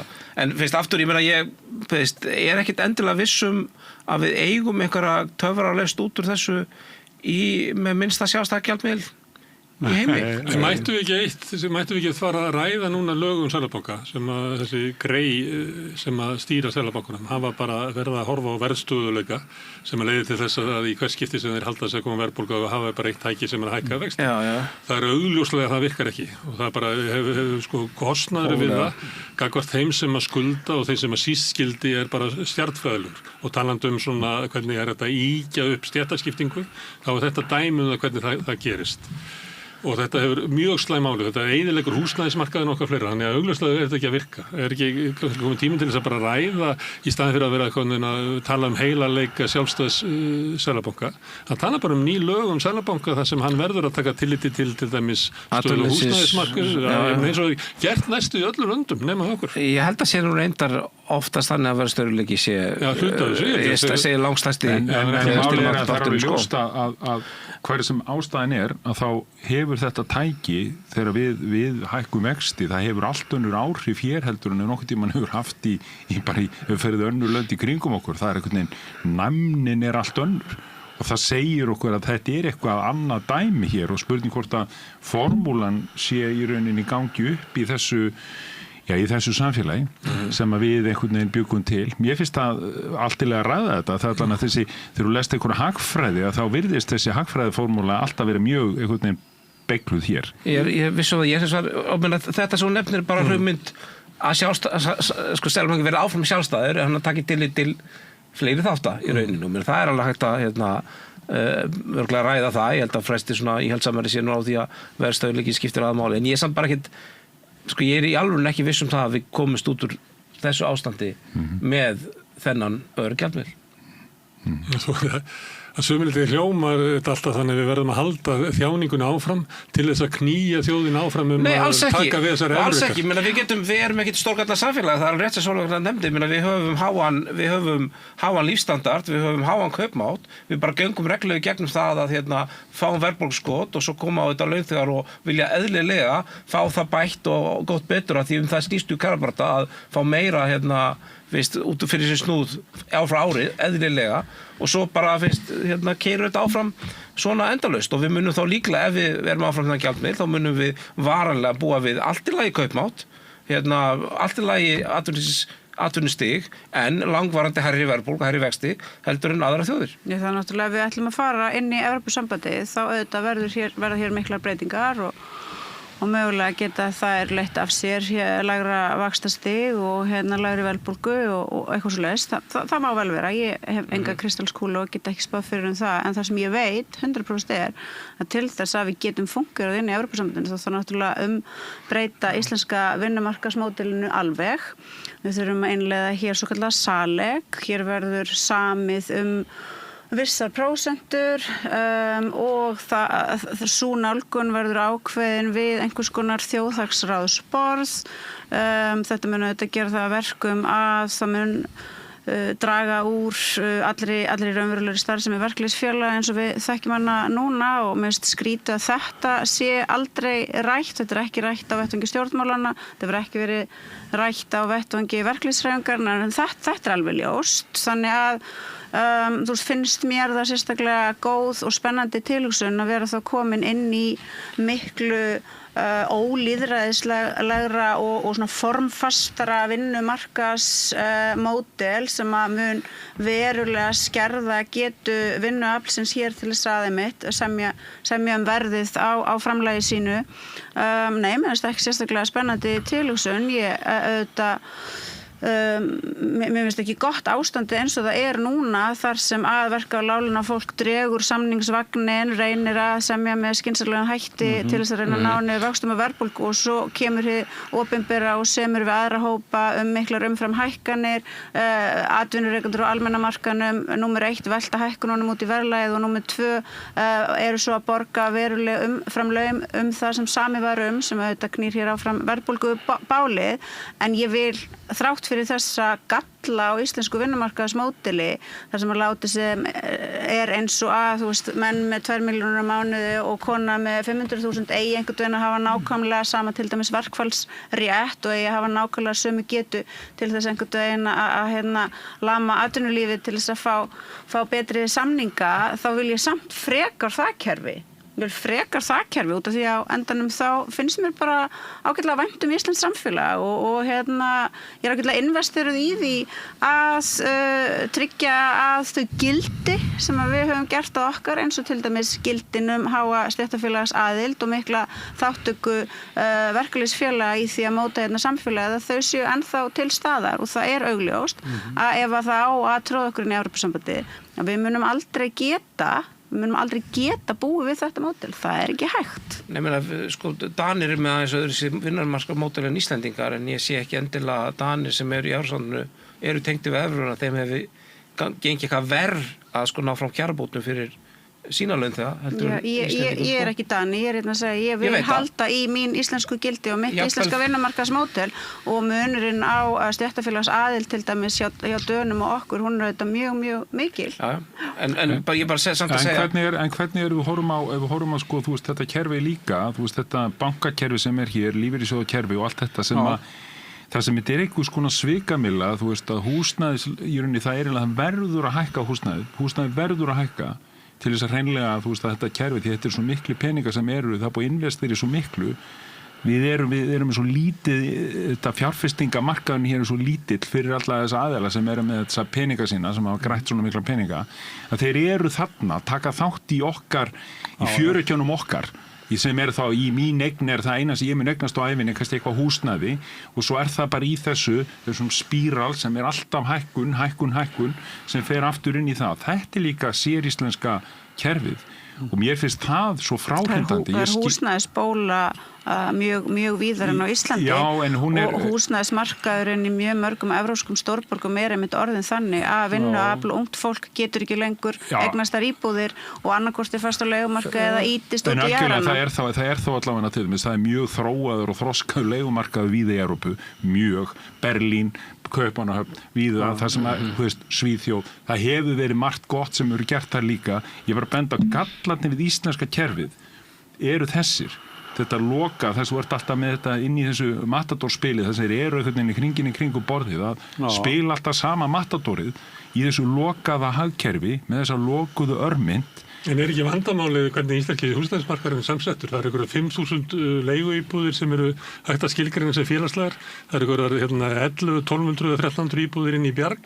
En svo þetta bara opinn markaður. Það er engin þjóð sem dettur út í hug. En algjörlega, svo erum við með lífeyrissjóði sem einhvern veginn fengu það var, þú veist, þeirra samfélagslega verkefni var að kaupa GAMMA. En akkur tökum við þá ekki höndum saman. Við sem að viljum betra samfélag og við sem að, einmitt, viljum ekki búa í samfélagi þar sem að það er einhvern veginn búið að ýta aðfluttu verkafólki, fólki sem að kemur til þess að flýja hörmungar og bara fólki sem að fætt hér. Akkur saminumst við ekki það að reyna að beita okkur í pólitík til þess að hafa áhrif á lífeyrissjóðina og á stjórnvöld og á kapitalistana í stað þess að fara að eyða orku okkar í það að reyna að koma okkur inn í Evrópusambandið sem að mun, eins og allir vita, gera það verkum að öll rifrildi næstu mánaða, mögulega næstu ára munu snúast það. Rifrildin hafa verið verðbólgu og vexti í síðustu 100 ár. Það er ekki góð nýting á tíma okkar sem að viljum réttlátt samfélag. Það er miklu betri nýting á tíma okkar að við reynum að bindast einhverjum böndum og finna einhvern samtakamátt í því að búa til hér í þessu að mörguleiti ágæta samfélagi sem að hefur lýðræðislega vettvanga bæði innan verkalýðshreyfingarinnar og svo auðvitað bara í því hvernig stjórnmálin okkar eru uppbyggð. Við höfum vettvanga þar sem við getum alveg raunverulega náð árangri ef við bara finnum einhvern veginn gæfuna til þess að geta staðið saman og barist fyrir því sem skiptir máli sem er ekki það að ganga inn í Evrópusambandið. Ég skal viðurkenna að segja þáttastjórnandi að þessi yfirvofandi Evrópuumræða er bara hálfgerð martröð. Það er kannski 1,5 ár. Þú vilt tala bara áfram húsnæðismarkaði næstu 100 ár. Þetta sama. Það gerum við ekki eitthvað. Ég er ekki vissum mig að við þennan þátt að ég og Sólveig verðum sammála aðferðirnar sama hvort við göngum með svolítið ekki. Málið er að öll umræða, hvort sem hefur verið meira öryggismálin. Það verður húsnæðismálin, heilbrigðismálin og allt saman. Við munum fara inn í þessa kvörn sem að verður rifrildi Evrópu sambandi og þar munu svona alls konar lukkuriddarar að báðum vígstöðum einhver mun lofa okkur Evrópuvöxtum og halda þessi bara samræmdir húsnæðisvextir út allt Evrópusambandi, hinum megin mun einhverju menn tala einhvern fullveldi og svona og eins og við svo viðkvæm umræðan á Íslandi, hún er svo hætt við að fara út í tóma vitleysu. En ég ætla samt að segja að það er ekki einhver sem að mun lofa okkur lægri húsnæðisvöxtum. Það er aðal loforð Evrópusinnanna, þannig að það er ekki einhver út í bæ, einhver lukkuriddari. Það eru bara þeir sem að hér vantarlega báðir sitja við hliðina mér sem að vilja eingöngu Íslands í Evrópusambandi lofa þessu og þetta er raunverulega fremsta og helsta og mögulega eina loforðið. En við munum koma fram og segja listi yfir húsnæðisvexti í Evrulöndunum og þeir eru bara mjög mismunandi og það mun engu skipta. Evrópusinnar munum samt koma fram og segja ef að við kjósið Evrópusambandi þá munum vextið verða bara 0,5%. Kjósið okkur. Ég held ég mun nú ekki halda hér það er ekki Evrópusambandið er stórt og fjölbreytt en ef við ætlum að hugsa hvernig er líklegt okkur vegni þá er líklegt að okkar staða verið svipuð þeim löndum í Evrópusambandið sem eru líkust okkur þar að segja við Danmörku, Svíþjóð. Ég held að ef þú tekur samfélagsgerðina og lagasetningun þá sé Danmörk líklegasta land sem er svipaðast okkur. Þannig að finnst þannig að það er ekki hægt að hræða fólk með... En Pavel, þeir eiga félagslegt húsnæðiskerfi sem var byrjað á fyrir þar síðustu aldamót. Ég er ekki að segja þessi eins okkur öllu öðru leiti en ég ætla að tala bæði þegar við ræðum atvinnuleysi. Mjög ólíklegt atvinnuleysi hér verði eins og atvinnuleysi er í Þýskalandi núna sums staðar í Suður-Evrópu þannig að við erum bara með allt annað allan að löggjöf varðandi atvinnu, allan að hefðir og venju sem það var. Atvinnuleysi í Danmörku er ekkit rosalega hátt á samanskap er rétt að vexti verður ekki alls þar þessum en mér finnst mjög tiltölulega auðvelt að röksa það að það eru verulega líkur á því að við munum náttúrulega fá talsvert lægri vexti á húsnæði heldur og haft, við munum ekki búa við verðtryggingu eða allt annað sem hefur verið gert, alla annað skítaretningar sem hefur verið gerðar til þess að reyna það, búið til kerfið sem þú getur mögulega að lána fólki fyrir íbúðum meðan að bóna sér gældbíl. Ég verð að segja, ég hlakka bara svolítið til þegar þessi umræða fer raunverulega af stað, þannig að það verður svo ótrúlega margt sem við munum verða að ræða. Við munum til dæmis verða að ræða það hvað þeir flokkar og þau öfl innan þessa samfélag sem að ætla að láta okkur fara inn í Evrópusambandið, ætla til dæmis að gera við lögin stéttarfélög og vinnudölur frá 1938, ætla að gera við embætti ríkissáttasemjara, ætla að hvaða leiðir á að finna til þess einmitt að hemja getu verkafólks til þess að leggja niður störf, til þess að geta knúið á betri kjör. Þetta bara umræða sem á eftir að eiga sér stað og einmitt, eins og ég var að segja áðan, þá hefur einhvern veginn engin verið að ræða þetta og þetta bara mjög mikilvæg umræða bara lýðræði í landinu okkar og einmitt getu til dæmis aðflutningsverkafólk sem hér ekki með kosningarétt til þess að geta haft áhrif á kjör sín. Ég segi og mín sannfæring sú að verkalýðsfélögin séu einmitt mjög mikilvægur staður til þess að fólk geti tekið þátt í að reyna að móta efnahagslegt umhverfi sitt og með því að nota þetta tól ásamt öðrum.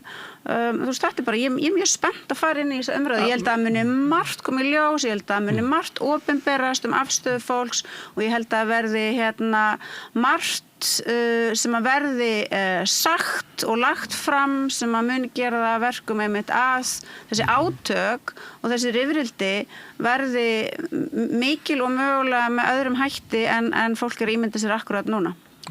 Já, en ég meina, ég kvíði þessu ekkert sérstaklega, ég meina, þú talar 2 ár, já, en meina, við tökum þá bara einhver ákvörðun og það ekki þannig að í löndum þar sem þjóðin hefur ákveð að ganga í Evrópusambandið þá sé dag og nótt fólk að tala það einungis. Það verið svolítið vera að þessi ákvörðun sem fólk tekur og svona ofta sæmla sáttu við, ég meina, það ekki mikil umræð hvort fólk hefur verið Evrópusambandið í Slóveníu eða Svíþjóð og Finnlandi þess vegna, það bara...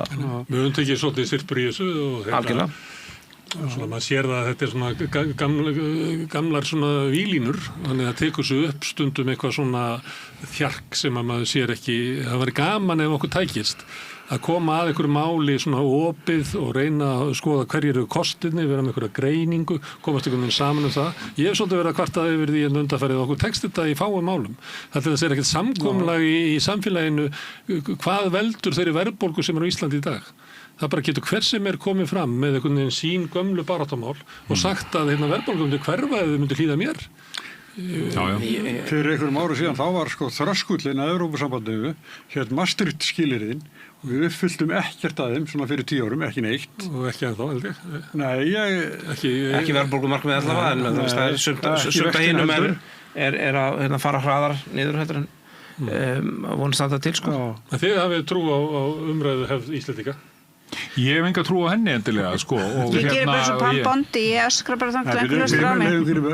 Ég hef enga, það hefur alveg verið, ég er búin að vera hérna alveg, ég hef fylgst með, ég bar út Morgunblaðið, Þjóðviljan og Tímann þegar ég var barn og ég var á blöðunum hérna sem barn og ég var í kringum fólk þegar ég var barn, ég var alinn upp á fólki sem að kaus Sjálfstæðisflokkinn og ég er búin að horfa á þetta samfélag allan hennan tíma og fylgjast mjög mikið með og deilurnar eru reyndar yfirleitt mestar meðal þeirra sem eiga að vera í sama flokki. Þar eru hatarmöstu og vestu deilurnar þar við sjáum bræðravígin þar í rauninni hverri viku en svo í fjölskyldum og smáum söfnum og þetta umræðan svona og þetta svona hins vegar finnst mér að þessi umræði er búin að vera mjög löng þessi Evrópuumræða og hún er komið og farið hún mun gera það ef við tökum ekki ef það verður ekkert farið þetta núna þá verður hún áfram og þess vegna er kannski gott að taka hana ég held hún verður ekkert í alveg sammála ég held hún verður alls ekkert sérstaklega uppbyggilega á köflum og það verður fullt að liði sem að segja bara eitthvað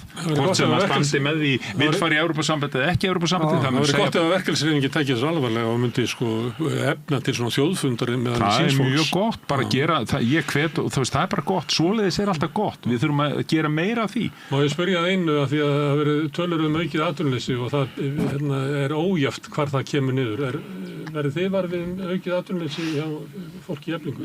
Það innan vissra atvinnugreina ég ætla kannski ekki að segja samdráttur en já, það er svona minnkun og hún það er svona 1,5 kannski ár síðan að hún fór að sjást. Og í túrismannum túrismannum, veitingabransanum, byggingabransanum og þar, en hún er ekki einhver svona engin skellur sem að dynja yfir, sko. En það aðflutt verkafólk sem að fyrst missir vinnuna?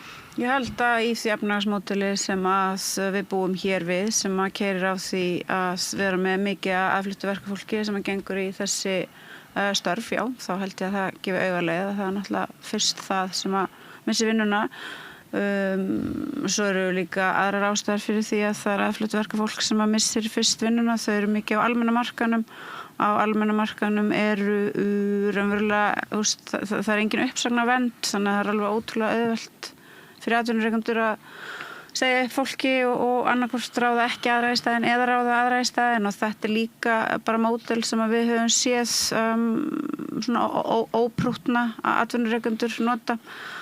Keyra áfram á því að taka bara inn nýja hópa og svo hætta þegar það kemur nýr hópur. Og flytja inn nýja hópa til þess að greiða minna heldur en. Já, það eru náttúrulega starfsmannaleikurnar sem að flytja inn nýja hópa en ég meina til dæmis Elmar Ingimarsson og Björgvin Narfi sem hafa voru með veitingastæðin Ítalíu og fleiri veitingastæði og þeir voru með þetta módel, þar var fólk frá Venesúela og líka eitthvað fólk frá Úkraínu sem að kom til þess að vinna og endist þar mögulega í einhverja mánuði þangað til það átti að segja á því að þar voru ekkert nema svik og prettir en þá alltaf eitthvað nýtt influx sem þú getur lagst á og ég held að væri betra og mikilvægara fyrir fólk á þessu landi sem vill beita sér og telur sér þessum komið að hafa áhrif á samfélagi eða að liðsina okkur sem erum að berjast með verka og láglunafólki í því einmitt að innleiða sterkari uppsagnavernd á íslensku vinnumarkaði og byrja bara á því að einmitt raunverulega takast á við vandan sem að samfélagið okkar stendur frammi fyrir, vanda sem að verður ekki leystur með því til dæmis að ganga í Evrópusambandið.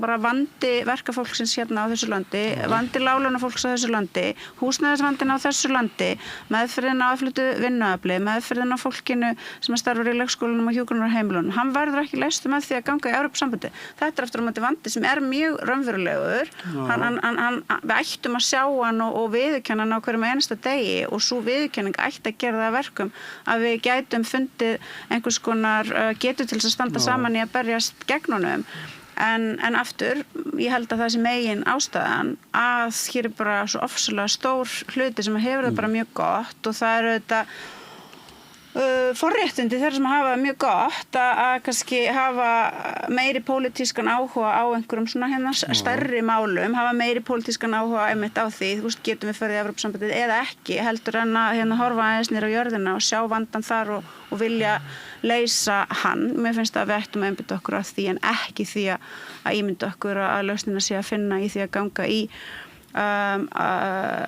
fjölþjóðlegt bandalag búrókrata í Brussel sem að geta ekki staðið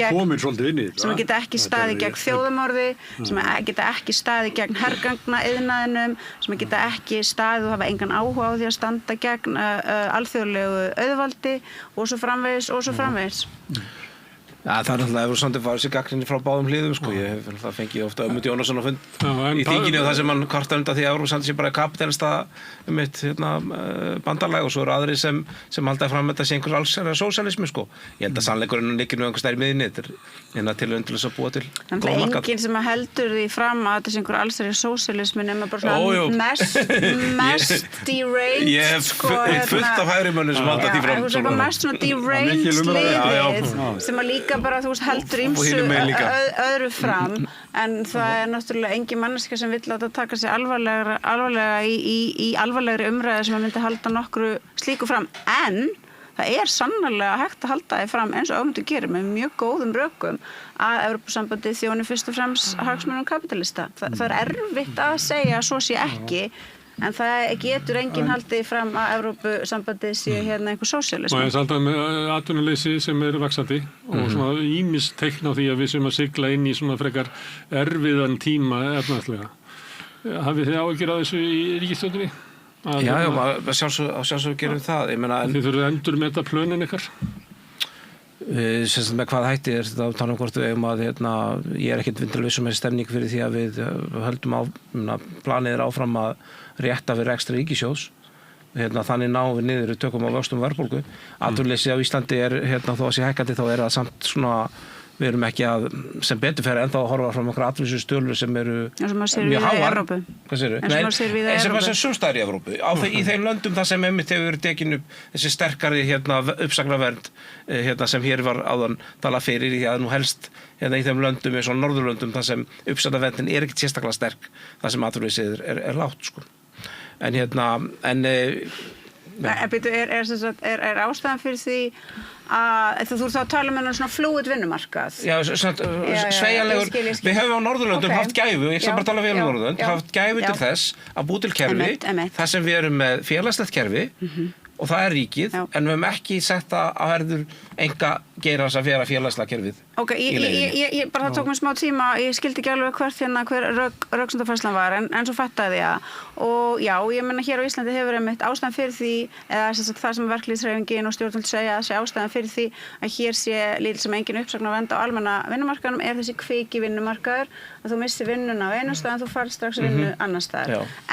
En þetta er ekki svona lengur vegna þess meðal annars að hér er bara mikið influx af aðfluttu fólki sem gera það verkum að þessi svona kannski löngun til þess að viðhalda einhverju svona cohesive samfélagi er ekki lengur til staðar hjá þeim sem fara með völd og ekki lengur til staðar hjá kapitalistunum og þessu er fyrst og fremst núna beint gegn aðfluttu fólki fyrst og fremst, þannig að aftur eins og við vorum að ræða áðan, þá er ekki hægt að segjast ætla að vera með módel frjálsflæðis og sjá hvað afleiðingar það hefur, en samt á sama tíma vilja halda í gamla módeli sem virkaði þegar uppbygging vinnumarkaðarins var með allt öðrum hætti enn og niður í dag. Þess vegna þurfum við að breyta þessu, vegna þess að við viljum liðsinna aðfluttu fólki sem að hingað kemur til þess að þurfa ekki að verða stöðugt fyrir barðinu á þessari ótrúlega brútal meðferð sem við gengst á þeim. Þess vegna. Sko það vissulega er þannig að það er einn af og sumum myndi haft kalla kost samstarfinsins að þegar að mikið fólki missur vinnuna sem er aðflutt vinnuafl það var til að flytja heim til sín, senda til þeirra landa sem kom frá. Sérstaklega ef það er ekki búið að festa niður rætur með fjölskyldu og svoleiðis. Við sáum það í hruninu að mjög mikið fólki sem hafði komið inn til að vinna tímabundið fór hratt heim og það gerða verkum á atvinnulífinu sem þetta var ekki að páta og hefði kannski ellar orðið. Það er náttúrulega, þetta er mjög mikilvægur og góða punktur og með þess að við máum staldra örlítið við, en ég meina hér var Grímur áðan að segja að við ættum ekki að taka bara við fólki og segja þeim svo að fara burt þegar við ímyndum okkur ástand sem orðið betra heima hjá þeim. En þetta er bara alveg rétt og við eigum að tala um hlutina nákvæmlega svona. Þetta er auðvitað aðal eða einn af svona hornsteinum frjálsflæðis að þú vilt vera með samkeppnishæft vinnuafl sem að þýðir og þú átt að geta rekja svolítið svona á milli landa og þú átt að fara þangað að vinna núna af því að hér er uppsveifla og hérna vantar vinnuafl og svo kemur niðursveifla sem kemur alltaf í kapitalismunum, það er óumflýjanlegt og þá áttu bara að fara eitthvað annað, þú getur annarkvort farið til gamla landsins eða til einhvers annars lands og svona áttu að fara á milli. En ég er sammála Grími með það, hvers konar hugmynd er þetta að byggja upp mannlegt samfélag vegna þess að eins og Grímur var að benda hérna á áðan, þá vill fólk auðvitað festa rætur, það vill eiga örugt umhverfi fyrir sig og börnin sín og þetta er til dæmis ein af ástæðan fyrir því ég er á móti Evrópusambandinu og ég er á móti þessu módeli sem er mitt lætur eins og vinnuaflið, fyrirgefðu, ég ætla bara að klára hérna, því ég er ekki Pam Bondi og ég er manneskja sem hefur bara fullt málfrelsi og ég er með mjög bara presentable skoðanir og getur rökstutt þær. Þetta er ástæðan fyrir því að við erum að vera á móti þessu frjálsa flæði vegna þess að látið eins og þessi svona grundvallar element mannlegra samfélag eigi einhvern veginn ekki við verkafólkið í Evrópu. Að það sé allt í lagi fyrir það að fara á milli landa til þess að elta einhverja skýta láglauna vinnu. Nei, það er auðvitað ekkert í lagi. Það er bara alls ekki neitt í lagi, ekki fyrir flóttafólki frá Úkraínu, Palestínu, Sýrlandi og ekki heldur fyrir verkafólkið frá þessum löndum sem kemur hingað til þess að resta eða byggja eða vinna á veitingastað og er að borga 70% af ráðstöfunartekjur sínum í húsaleigu og svo framvegis. Þetta er bara fáránlegt módel á mannlegu samfélagi og þetta er auðvitað líka eina ástæðan fyrir því að Evrópusambandið og Evrópa er í tómu tjóni vegna þess að hugmyndafræði sem á endanum gengur ekki upp í mannlegu samfélagi hefur verið látin ráða för og þess vegna vill auðvitað alþýða fólks ekki lengur sjá þetta bull. Það er nú ekki rétt. Ég meina það er bara 70% stuðningur við það svolítið mjög víða. Þetta er bara ágætt. Lengst í kapli sem hefur verið með í umræðuna. En það er ekki allir sem flýta á milli landa sem hafa vilja endilega alltaf setja stað, skilur. Það er svona fólk sem kemur tímabundið og vill gera það og það er bara allt í lagi. Valkosturinn kannski er eins og Bretland sem Þú varst ekki að segja að það væri ástæðan. Þú varst að segja hérna réttu ástæðu, hérna sönnu ástæðu og það er bara flott að við höldum okkur við það. Ég held að við séum raunum bara sammála en við séum bara sammála hvort þessi gott eða slæmt. En hérna 100 mínútur. Í þér munum fólki. Ég ætla að skjóta einni spurningu og Grím. Finnið þið í geðhjálp fyrir svona efnahagsástandi er meiri vandi þegar afkomukvíði breiðist út og fólk svona í vanda. Þetta bara allt og stór spurning, sko. Ég kom ekki að samfélagsgerðinni sem að vandi okkar, hann er miklu stærri vandi. Hvernig við byggjum okkar samfélag upp. Við erum búin að útvista æskunni, við erum búin að útvista ellinni. Þið verði varfið svona dægu. Sjálfsögðu. Þú veist, jaðarsetning sem að þú fer meiri áhyggjur á hlutum. Þú getur ekki gert það sem að kannski þorrin getur gert. Og þú átt börn, þú ferð og þú leitar í ýmislegt. Þú getur jafnvel bara, þú fær meiri kvíða eða annað, þú leitar í fíkn eða sem þú leitar í efni og annað. Og það er alveg þannig að við erum alltaf með allar okkar starfsemi, það við sjáum það mjög mikið núna, bara mikið af fólki sem kemur í viðtöl til okkar og annað. Þannig að það bara gefur auga leið og það var nú frábært að við erum að þingja með fólk sem ætlar að berjast fyrir því að brennivín verði allstaðar aðgengilegt allan sólarhringinn. Það hjálpar auðvitað mjög mikið til þess að lina þjáningar þeirra sem að fara illa út úr kapitalismanum. Það til dæmis Bandaríkin nota þetta með mjög miklum árangri, halda surplus vinnuaflinu niður með 2 áttum, annars verður lokaðin í fangelsi og hins vegar hafa þau fullu dópuð. Þetta myndi Bandarík sem frekar stýrða áfengissölu, svona samanborið með okkar lönd. Já, íbjöðu Bandaríkjunum og það var að kaupa brennivín eða hvar sem og börnir fekk alltaf sleikja og meðan. Grímur Atlason, Sólveig Anna og Pavel Bartósek, þakka fyrir komuna. Og hér eftir augnablik komaði til okkar Helga Rósa Másdóttir sem formaður í Félags íslenskra hjúkrunarfræðinga, Steinunn Þórðardóttir, formaður Læknafélags Íslands og Sandra B. Franks, formaður Sjúkraliðafélags Íslands. Þetta eitt augnablik. Alþýðufélagið eigandi samstöðvarinnar. Markmið félagsins að auðga og bæta umræðu í samfélaginu. Allir geta gengið í Alþýðufélagið með því að skrá sig fyrir áskrift að samstöðinni. Samstöðin.is. Gleði svo mikil dauðans alvar. Ef það ekki gleði, það vantar svo mikið kraft. Ég heiti Edda Björgvinsdóttir og ég trú á gleði. Kennarar eru þrefalt líklegri en ófaglærðir til að halda áfram í kennslu. Börnin okkar eiga skilið fagmennsku og stöðuleika. Fjárfestum í kennurum. Kennarasamband Íslands. Samstæða skilar árangri. BSRB, afl í þágu almennings. Öflug verkalýðshreyfing lykillinn að öflugu samfélagi. Alþýðusamband Íslands samstillt barátta í þágu launafólks í meira en heila öld. Samlokubrauð, maltbrauð, tékkneskt-brauð, súrdeigsbrauð, brauð ársins, Bernhöfts bakari, íslenskt handverk síðan 1834. Byltingunni hefur verið frestað vegna skorts á ríkisfjármagni. Gluggagallerið stétt Bolholti 6. Opið allan sólarhringinn alla daga ársins. Vantaði nýja flík, komdu í skemmtilegasta fatamarkaðin í borginni í Bolholti 6, fatamarkaður Vorsturnunar, opinn frá 1 til 4, laugardaga og sunnudaga. Ódýr og öflugur miðill, 40.000 manns sjá eða heyra þætti samstöðvarinnar í hverri viku. Ef þú vilt auglýsa, sendu póst á samstöðin@samstöðin.is. Við lifum á tímum þegar þörfin fyrir opna og gagnrýna umræðu brýnni en nokkru sinni fyrr.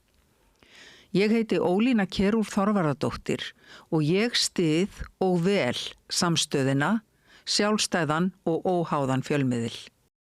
Hjálpið okkur að byggja upp dreifikerfi samstöðvarinnar með því að læka síður samstöðvarinnar á YouTube og Facebook.